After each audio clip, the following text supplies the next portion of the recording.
Good afternoon, welcome back. I'm Marcus Peter. Lent is an opportunity to be transformed, to emerge differently, to become saintly. And the way we do that is not by hoping that we can start levitating off the ground, but by cultivating new virtuous habits, literally virtues, and practices that will linger long after the season is over. As I keep repeating, Lent is boot camp. Joining me to have a conversation about this very practical, familial reality of Lent is Karen McClelland. Karen is a friend. Karen is a friend who lives in the Ann Arbor area. She's actually the mother of one of my former students. And every year she used to join Al to talk about how families can live out the experience of Lent. And as much as she has a lot to contribute by way of the spirituality of it, the practicality of the season is also just wondrously appreciated. So, Karen, thank you for joining us. How are you? I'm great, Marcus. I'm sorry, I realized I didn't give you a bio. Well, I know you enough, and I know the family enough that I'm able to tell people who you are. Yeah. So I want to open with this concept of the domestic church. Sure. Whenever we think about, especially liturgical seasons, the temptation is to think, okay, this is about the grander church, the grander picture of Christianity. But we forget there's a very eminently practical domestic church reality to this that I've seen you and your family live out very well. Yeah, well, we certainly try. It was not something I grew up with, and I don't think it was very common in my generation. I mean, when I first started looking into liturgical living, I remember I found a book from the 50s written by a religious, and the title was "It's My Name Day, Come for Dessert."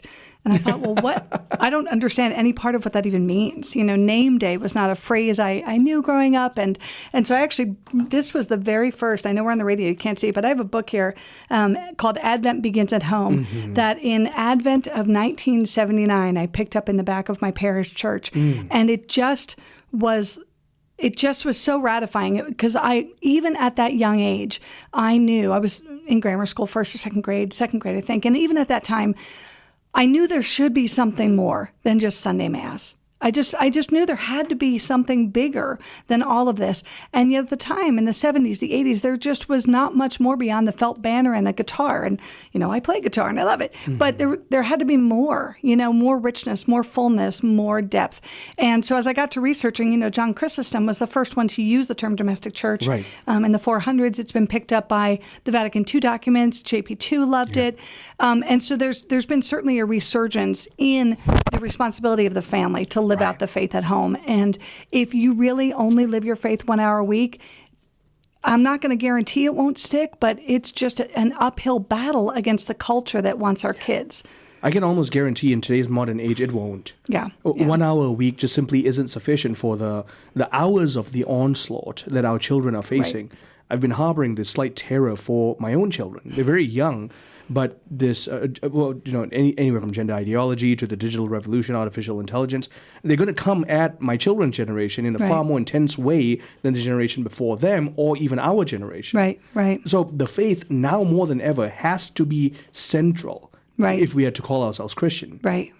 Well, and it has to be, Dr. Greg Popchak always talks about the warmth of the faith. Like the faith has to be the source of the warmth in the home. Yeah. And I remember there's an author from the 50s, Mary Reed Newland, and she talks about making the faith so intrinsic to the life of the family that you can't ever extract it from their identity, from their sense of self. And I always relate it to people like when we lived in Germany for 3.5 years, the two hardest days for me were 4th of July and Thanksgiving, because our family's very patriotic, and 4th of July was just another day on the calendar in Germany, and Thanksgiving is obviously a very meaningful holiday for Americans, and that was just another day.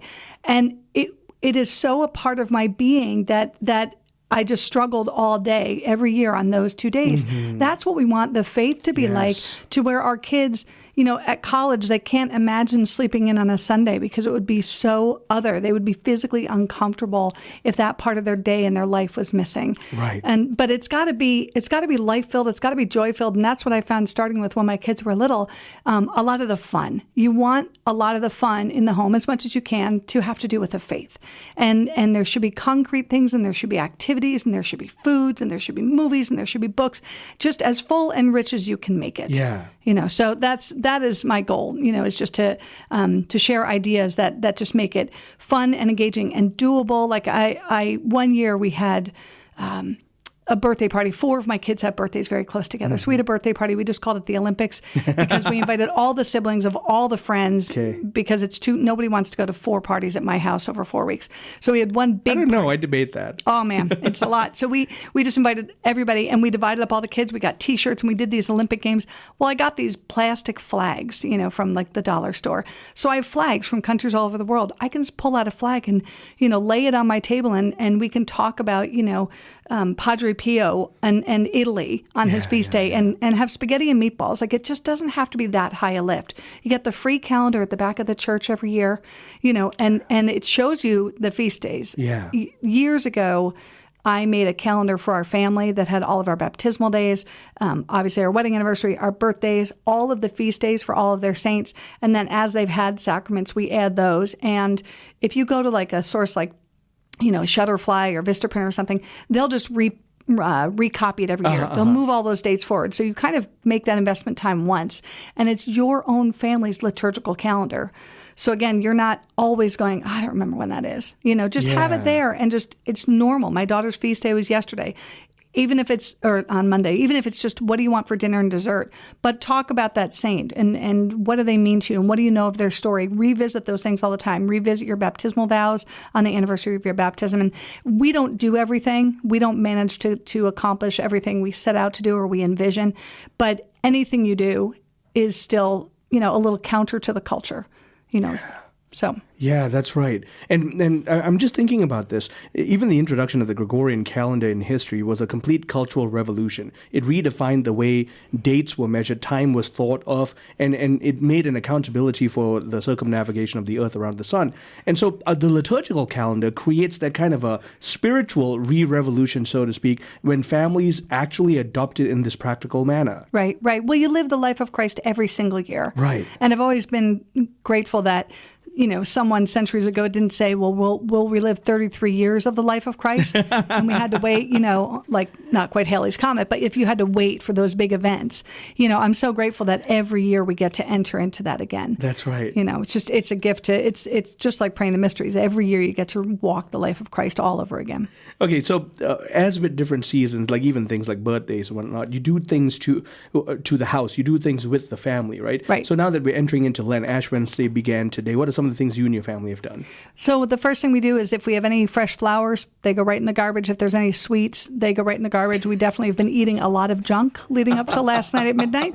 And the last of it just, people went to bed and I cleared it out this morning. So those kinds of things, just removing those temptations. But among the other things that we do for every season, you would never be surprised to see a Christmas tree in someone's house. We shouldn't necessarily be surprised to see a purple tablecloth or purple candles or anything that would suggest, this season. So we have purple, blankets, pillows, hand towels in the bathroom and in the kitchen, throw rugs. We always have purple tablecloths out, purple candles. We make also something called it's like a crown of thorns. We make it with a grapevine wreath. And years ago, I dyed some toothpicks. And you put the toothpicks in the grapevine wreath on Ash Wednesday, and then you have a little bowl there. And every time a child does a sacrifice, they can remove one of the thorns. So they're removing the pain of the suffering of Christ by they're entering in. And so the goal, just like putting hay in a manger at Christmas time during Advent, you remove the thorns during the Lenten season. And then on Easter Sunday, that grapevine wreath is filled with dogwood blossoms, like just silk dogwood blossoms. So that's kind of like the new life there from the suffering as well. And so that grapevine wreath is the centerpiece of our family table all the time. And there's always an encouragement like, take out a thorn, take out a thorn, take out a thorn. Yeah. So that's having all the purple, having the grapevine wreath, having the candles.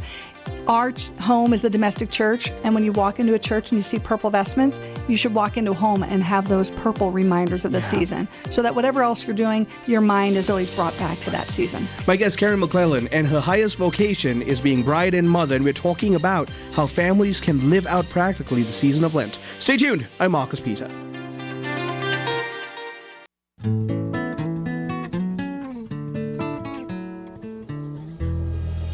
Welcome back.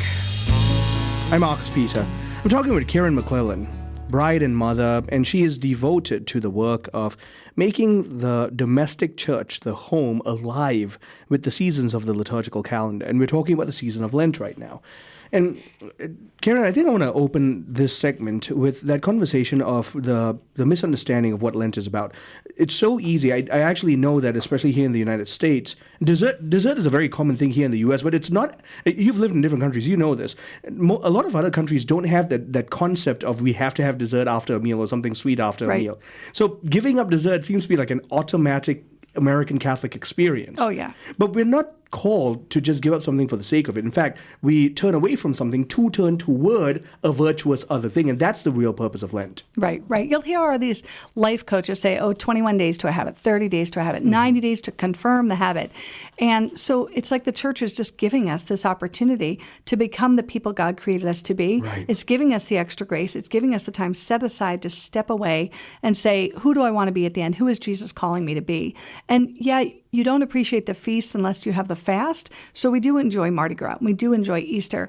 But it's like you're saying, it's got to go deeper. And I always say to my kids, it's not just, I'm giving up chocolate or I'm giving up screens. What are you putting in place of it? Right. What are you putting in place of any screen time? What are you putting in place of any activity that you're not doing? Even if it's just way more time outside.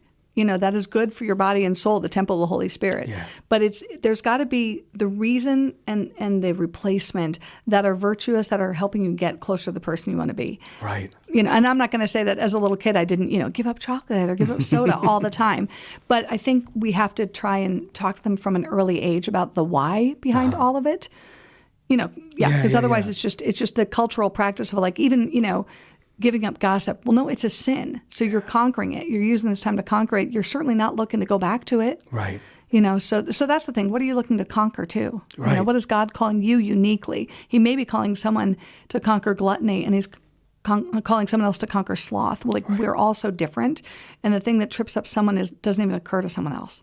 So, yeah. That's right. And that's why we have to avoid the temptation of applauding ourselves when we avoid sins. Avoiding sins is the low bar for the Christian life. Right. And I'm not saying that it doesn't take effort. That's not what I'm saying at all. Especially if someone has indulged in a particular vice long enough, it's kind of inhabited the soul as a vice. Right. It's difficult to turn away from that thing. And addictions are one such example. It's difficult to say no. And so every effort ought to be met with a certain level of encouragement. That being said, though, the Christian life isn't about applauding turning away from sin. We shouldn't even be sinning to begin with. Right. But we applaud active, intentional steps towards virtue. Right. And Lent is calling us to be stronger that way. Right. So maybe if your family's never prayed the daily rosary, it's a great time to start with the decade. Maybe if you've never made it to daily mass, start with daily mass. Right.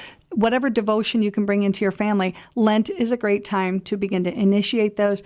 And hopefully then they'll stick. They will become the new habit in your family. Right. And it's possible that every Lent, if you added just a little something, pretty soon you don't even recognize who you are as a family. You're like, wow, we're much further along, or I never thought I'd be the kind of person who, and before you know it, you are. Yeah. And it's normal. I mean, you want to normalize living the faith at home. You want to normalize all these faith practices. That, again, if you don't do them or when you leave the home, and my poor son, he's heard me tell the story before, but one of my kids was in college, and I got a text or spoke to him one day, and he was a little down. I said, "What's up?" He goes, "Well, no one even wished me a happy feast day yesterday." And I was like, I was so sad that I missed that. Yeah. But I was so psyched that it meant so much to him that it actually, he was thinking about his feast day all day long. Yeah. And so, again, ball dropped, but something stuck, So I thought that was good. But That's powerful, and I hope that my children come to that point where their feast days matter that much to them. Yeah. So like you were mentioning, there are very practical ways in which we can do this. Like you said, emphasize those feast days. Don't let them fly by. Don't let them be taken for granted. Emphasize their days of baptism. And during the change of a season, for example, the first thing you can do is paint your whole house purple. Yeah, no. If you want to paint the outside, inside, no. So we definitely, no, but it's the same thing as, like, again, no one thinks anything of a Christmas tree. Normalize those different things. And it doesn't have to be all decor, but a purple tablecloth alone. When I'm organized and my friends' kids are getting married, Candlemas is when you get your beeswax candles blessed. And so I'll buy beeswax candles in all the liturgical colors, get them all blessed, and then that's part of my wedding gift to a new couple, so that they have liturgically colored candles for their family prayer space to have throughout the year. That's not a high lift. Incorporating those colors into your family life, into a place of prayer is not really, it's not a big deal. It's not very hard to do. And some of the other things, we have, especially in Michigan, you get weird weather. We've done Stations of the Cross in our home if it's been, hailing or whatnot. Yeah. There are so many printables online. Let your kids color them. Talk to them about them. Let them hold a candle and a cross as you walk through the house. Some of the more meaningful stations have been ones we've done in our house as my kids decide where to put them up and who gets to carry the cross around the house. Those are really sweet, beautiful moments that, you should be part of your church community. Yeah. But again, doing things as a domestic church is really sweet and beautiful. And processions, if anyone's familiar with the Catechism of the Good Shepherd, processions are a normal part of our liturgical life in church, and so we should normalize them a little at home. Maria von Trapp talked about the procession that they would do on Palm Sunday every year. They would go around outside and put blessed palms and crosses, on their farms and their gardens and things like that. And so, we should normalize some of those processions, like we did that for Epiphany blessing in our home. And so there's a lot of stuff in Lent. You're going to get palms. Look up some videos about braiding your palms, and we make a cross palm and put it above every single bedroom in our house, and we put some in our orchard, and things like that. There's a lot of tactile stuff you can do. Right. So I'm actually loving this, and a lot of this is very, very practical for me as a father of young children. And my son Benedict likes pretending he's a priest. So sweet. He loves our pastor, Father Bill, and our former vicar, Father Gerald Goronsky. He loved them dearly, so he wants to be them. Right. And in fact, during Mass, he thinks he's helping them consecrate the Eucharist, which is pretty funny. But one of the things he loves doing is processions, because they do processions. Right. And so knowing that I can say, hey, son, you want to do a procession outside the house, and we can do the Stations of the Cross, he might actually be very into that. Oh, it's very sweet. Yeah. And I mean, there are also outdoor Stations of the Cross, too, that, Father Gabriel Richard just, one of the Eagle Scouts built one along the back of the school. And some churches will have them outside, too. But inside your home, outside your home, that I would love to eventually. In Europe, they have little shrines everywhere. And so someday I would like to have a little shrine walk, a little station walk on our property. But we'll see. Maybe someday. Okay, so as we're talking about like all these practical things, and you've mentioned quite a bit Stations of the Cross, what's 40 bags for 40 days? That could be part of an almsgiving approach, in that we all probably have a little clutter, or we all have things that we're not using, and just it's donating. It's motivation to donate, and it could be furniture, it could be clothing, it could be books.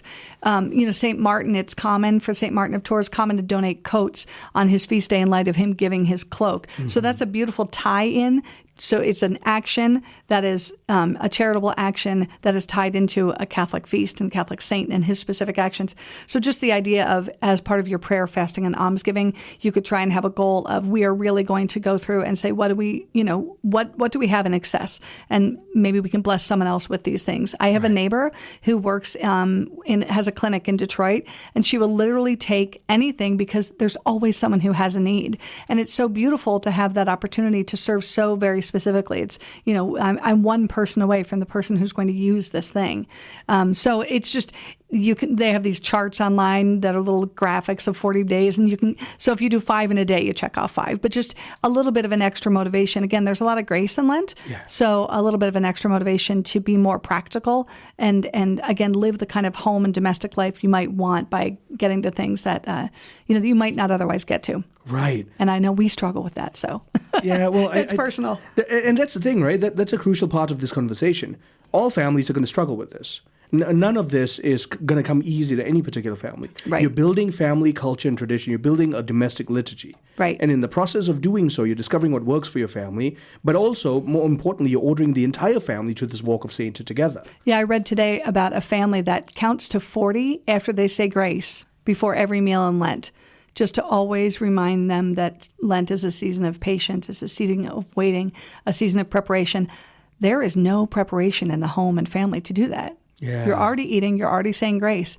Counting to 40, like your little kids would get into that. Like your teens would, okay, I have to wait. Like it's so easy. That's the thing. There are so many easy ways. And yeah, all added up, hopefully all together, they're all helping us to become, because it can seem like, well, that's not everything doesn't have to look heavily spiritual. There can just be a lot of ways in which Lent looks different from Easter, looks different from ordinary time. And so that's just some of these, like one thing on Palm Sunday, we have purple all over our house, but on Palm Sunday when we come home from the liturgy, we shroud all of our religious imagery all over the heart. And we just have a whole band of purple fabric, and the kids run all over the house. And you're kind of like, wow, there is a crucifix in every room. And we do have religious art. And again, the house should look different. Yeah. And then going into Holy Week, we can't always pull it off, but one thing we've tried to do is having a dark Holy Week, where just when the sun sets, you have candles if you need them, but that's it. Uh-huh. And it's amazing how much that quiets the whole house. And definitely kids have homework and whatnot, but it just really brings peace and quiet to the whole house. Kind of like if you've had a power outage. Yeah. You're like, oh, I guess we'll go to bed at 8:30, Yeah. And it's so much quieter and calmer. And yet there are things that happened every day of Holy Week. Again, easy to find online or in books. And you could say, okay, well, we're going to observe Spy Wednesday, or we're going to, just in that quiet, you can enter more fully into Holy Week if you take away some of the distractions. Right. Well, all of this has been truly wonderful. And you and I talked about this. If people are interested, you have provided us a long list of resources, Lenten reads, and we're going to include this on the description of today's program. Great. So just everyone listening, there are a tremendous amount of books that Karen has provided us to immerse deeper into this experience of Lent in the home and in the family. Karen, thank you so much for making time to speak with us. Always great to see you, Marcus. God bless you. God bless you. My guest, Karen McClelland. She is a bride and mother living in the Ann Arbor area, a dear friend of the station and of Al's and of mine. And we've been talking about making Lent come alive in the home. So take a look at the description of today's program and stay tuned for the next hour. I'm Marcus Peter.